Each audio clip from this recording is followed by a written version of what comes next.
พันแบ็คแลมพาร์ดกับโม่ขนาดน้อยเนาะใช้เนื้อสปูนเต็มเลยกัดเต็มเดี๋ยวว่าติดเข้ามาต้มเนาะเต็มหมดเป็นแล้วก็ชิบไว้แล้ว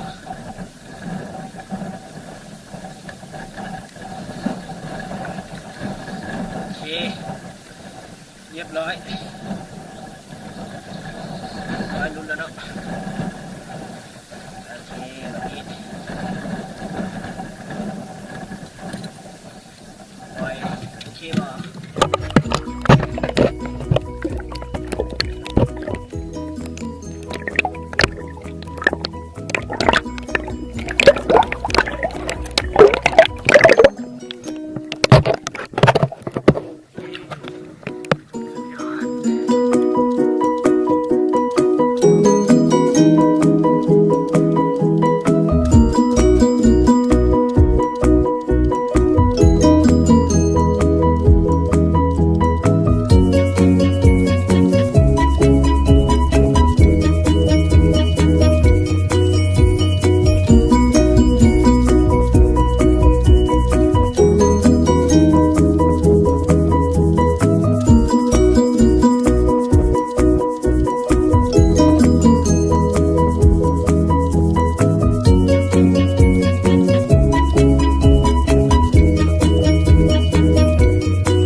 เปลี่ยนมุงตีละย้ายสถานที่ลมเองโคตรง่ายละแต่บรรยากาศงามมาก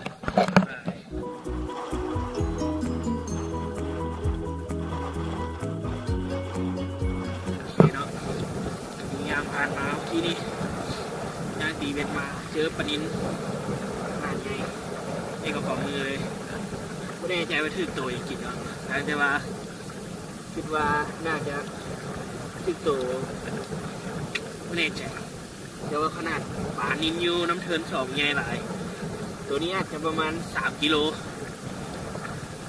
ชุดใหญ่เลยนี่แหละคืออธิบายว่าหมายถึงว่านะความสมบูรณ์ของแม่น้ำนี้ยังโอเคคือนะแม่น้ำหลายๆสายของประเทศลาวเนาะที่ว่ายังคอดข้านที่ว่าจะมีป่าขนาดสมีลงเหลืออยู่ยากหลาย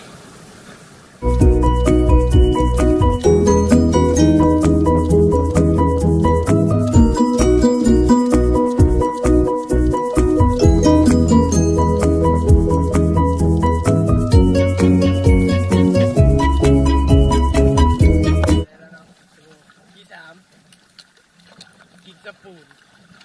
สุดยอดเลยติดปลาก็สูบขีดได้ประมาณ30 ขีดนี่แหละสปูนสีเงินยอดเลย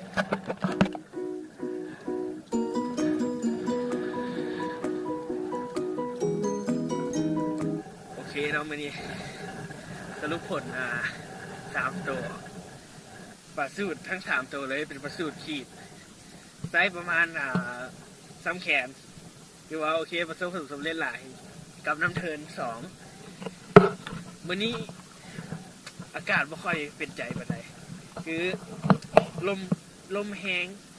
เฮ็ดให้ตีเหงื่อบ่ได้เลยขนาดว่าใส่อุปกรณ์น้อยสายน้อยยังส่งเหงื่อออกไปบ่ได้ไกล